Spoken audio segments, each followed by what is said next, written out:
नमस्कार जनसंवाद में आपका स्वागत है दोस्तों। सबसे पहली बड़ी अपडेट निकल के आई है। यूट्यूबर मनीष कश्यप 9 महीने बाद बेउर जेल से निकले बाहर। समर्थकों का जुटा भारी हुजूम, समर्थक हुए आक्रामक तो लाठीचार्ज।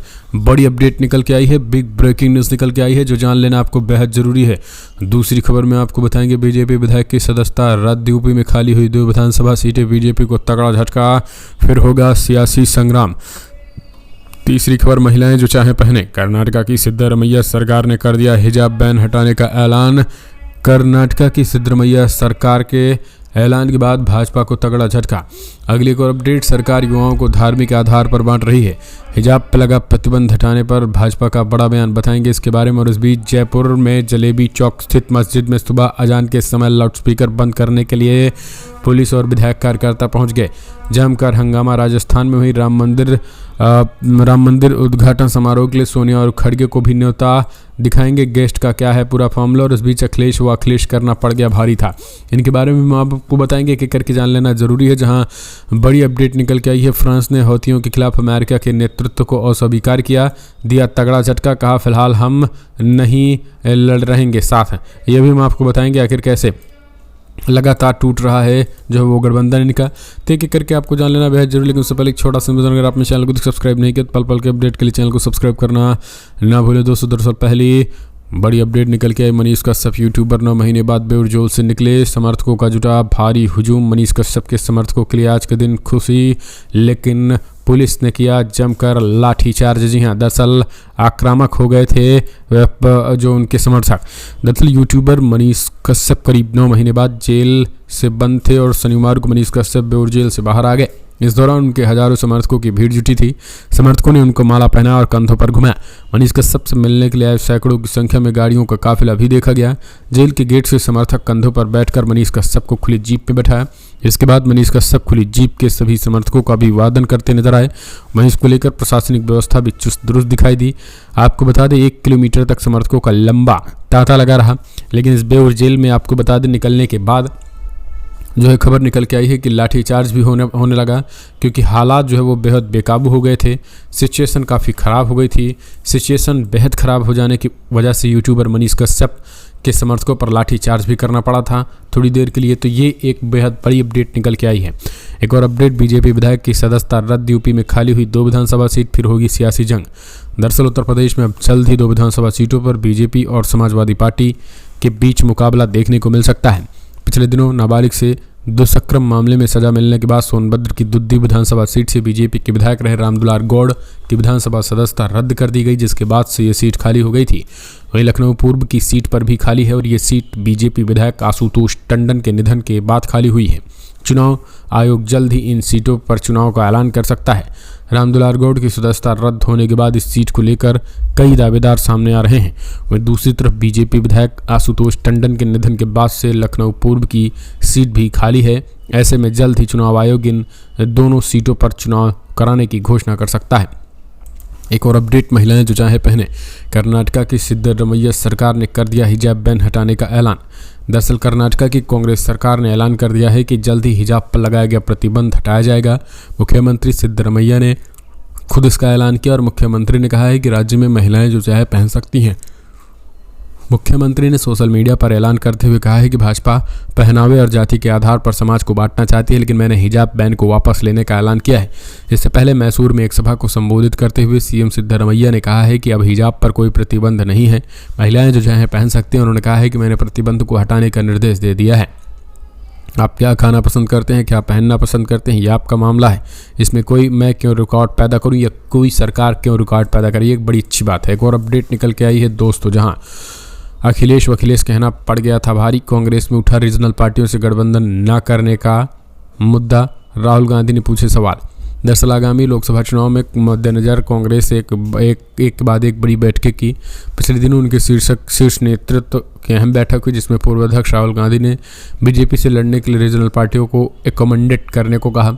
कांग्रेस कार्य समिति CWC की बैठक में पार्टी प्रमुख मल्लिकार्जुन खड़गे से लेकर राहुल गांधी तक पार्टी के बड़े नेताओं ने 2024 के चुनाव में प्रधानमंत्री नरेंद्र मोदी और भाजपा से मुकाबला करने के लिए विपक्षी एकता पर जोर दिया। आपको बता दें कांग्रेस के नेतृत्व में 28 दलों ने विपक्षी गठबंधन इंडिया का गठन किया, जिसकी भी पिछले दिनों दिल्ली में मीटिंग हुई थी। एक और अपडेट निकल के आई है दोस्तों, आपको बता दें राम मंदिर उद्घाटन समारोह के लिए सोनिया और खड़गे को भी दिनों तक गेस्ट में मनमोहन सिंह भी शामिल, लेकिन आने से इनकार। दरअसल आपको बता दें 25-22 जनवरी को अयोध्या में राम मंदिर का उद्घाटन होने जा रहा है और इसे ऐतिहासिक बनाने के लिए तैयारियां की जा रही हैं। वीवीआईपी लोगों को आमंत्रण पत्र भेजे जा रहे हैं और मंगलवार को राम मंदिर के प्राण प्रतिष्ठा समारोह के लिए कांग्रेस के पूर्व अध्यक्ष मल्लिकार्जुन खड़गे और पार्टी के वरिष्ठ नेता सोनिया गांधी को भी न्योता भेजा गया है। पूर्व प्रधानमंत्री मनमोहन सिंह को भी पत्र निमंत्रण दिया गया, हालांकि वो खराब स्वास्थ्य के कारण इस कार्यक्रम में शामिल नहीं हो पाएंगे।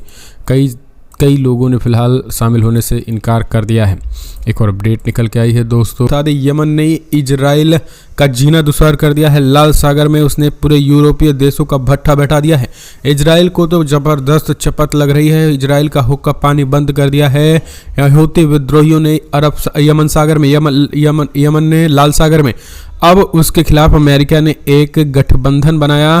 प्रॉस्पर्टी गार्जियन की खबर के मुताबिक फ्रांस ने हौतियों के खिलाफ अमेरिका के नेतृत्व वाले इस समर्थन को वापस ले लिया। यानी आपको बता दें अमेरिका फ्रांस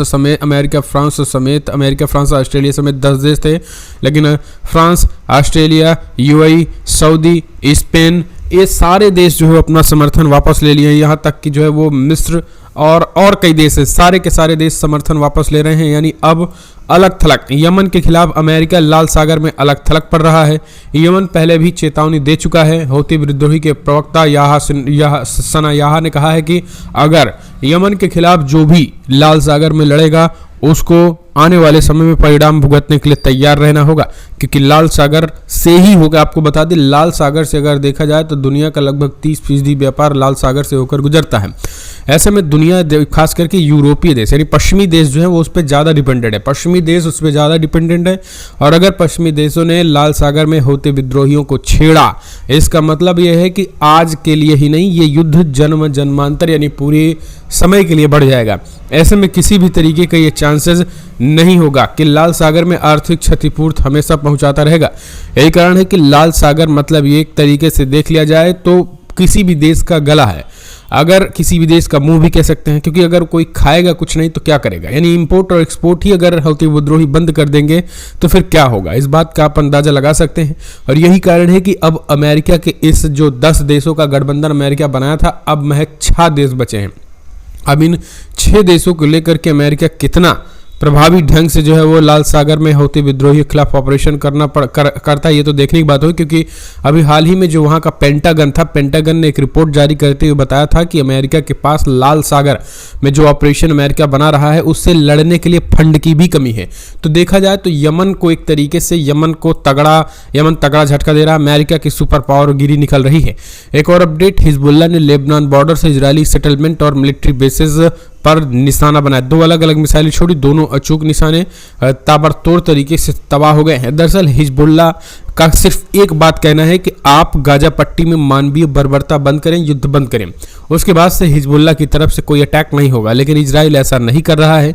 यही कारण है कि हिजबुल्लाह ने कल आधी रात एक बार फिर से 2 पावरफुल मिसाइल दागी है। इन 2 पावरफुल मिसाइल से 2 मिलिट्री बेसेस को निशाना बनाया गया है, लेबनान बॉर्डर से दागा गया है। आपको बता दें यहाँ पर 2 जो मिलिट्री बेसेस बताए जा रहे हैं, अभी तक उसकी जांच चल रही है। हालांकि जो मोटी मोटा खबर निकल के आई है उसमें कहा जा रहा है कि एक में भारी भरकम हथियार था और ये मिलिट्री बेस डोबिब पर 2 अलग अलग मिसाइलें छोड़ी गई हैं। तो इजराइल का विरोध लगातार हिजबुल्लाह इसी बेसिस पे कर रहा है कि मानवीय बर्बरता जो गाजा पट्टी में किया जा रहा है उसको दक्षिणी लेबनान में किया जाए। अच्छा, बड़ी बात यह है कि अभी तक जो 70-80 हज़ार जो यहूदी बॉर्डर छोड़कर भाग चुके हैं वो अभी तक हिजबुल्लाह के डर से अपनी जगह पर नहीं आ पाए हैं। अमेरिका को, इजराइल को इस बात की भी चिंता सता रही है। एक और अपडेट निकल के आई है दोस्तों, तालिबान ने कहा है कि अगर गाजा पट्टी को इजराइल छीनता है तो फिर जंग बढ़ेगी। ईरान में हो रही बड़ी बैठक में शामिल होंगे तालिबान के विदेश मंत्री। दरअसल आपको बता दें ईरान एक ऐसा देश उभर कर सामने आया है इस हमास और इजराइल की लड़ाई में, जिसने पूरी दुनिया भर के मुस्लिम देशों की नज़र उन पर है। न केवल मुस्लिम देश बल्कि पूरी दुनिया ईरान, कतर जैसे देशों की तरफ देख रहा है। तो ईरान की बात करें तो ईरान ने यहाँ पर सीधे तौर पर एक और आज बैठक बुलाई है, खास करके गाजा पट्टी पर कब्जे को लेकर, क्योंकि इजराइल लगातार ये रणनीति बना रहा है कि वो गाजा पट्टी पर कब्जा करेगा और यही कारण है कि इस पूरे ऑपरेशंस के बीच जो ऑपरेशन चल रहा है उसके बाद इजराइल का जो रुख होगा, उस रुख के खिलाफ मुस्लिम देशों का क्या अटैकिंग मोड होगी, उसकी बैठक अभी से करनी शुरू हो गई है। ईरान में आज बड़ी बैठक बुलाई गई है जिसमें तालिबान के विदेश मंत्री मुत्ताकी भी शामिल हुए हैं। मुत्ताकी फिलिस्तीन जाते वक्त मीडिया से बातचीत करते हुए उन्होंने कहा है कि हम तेहरान में हमारी मीटिंग है और हम फिलिस्तीन पर एक तरफा कब्जा का विरोध करेंगे। गाजा पर अगर किसी भी तरीके से छीना गया तो इसका परिणाम भुगतने के लिए इजराइल तैयार रहेगा। एक और अपडेट निकल के आई है दोस्तों, सबसे बड़ी अपडेट, जहां आखिर एंजेलिना जोली जो कि मानवाधिकार की प्रवक्ता है, उन्होंने दिया बड़ा बयान। बोले हम कुछ लोगों के लिए मानवाधिकार की बात करते हैं लेकिन गाजा पट्टी के लिए क्यों नहीं, कुछ के लिए न्याय है तो गाजा पट्टी के लिए क्यों नहीं। आज दुनिया टूटने की कगार पर आ गई है। मैं नहीं जानती कि ऐसा कोई देश है जिसने इस संबंध में अपनी भूमिका परिभाषित की हो। आखिर सबके लिए यूएनएचआरसी बराबर क्यों नहीं है, सबके लिए आखिर क्यों नहीं। ये चीज़ें जो है वो उन्होंने स्पष्ट कहा है कि आखिर सबके लिए बराबर होनी चाहिए। तो यही चीज़ें जो है उन्होंने मांग की है कि सबके लिए आखिरकार बराबर होनी ही चाहिए। तो अब आप समझ सकते हैं अगर सबके लिए बराबर नहीं होगी तो फिर आने वाले समय में क्या होगा। कमेंट्स के माध्यम से अपने सुझाव देना न भूले दोस्तों।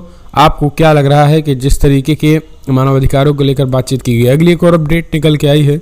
इजराइल अब मानने को मजबूर है कि उसके कई सैनिक गाजा में मारे जा चुके हैं।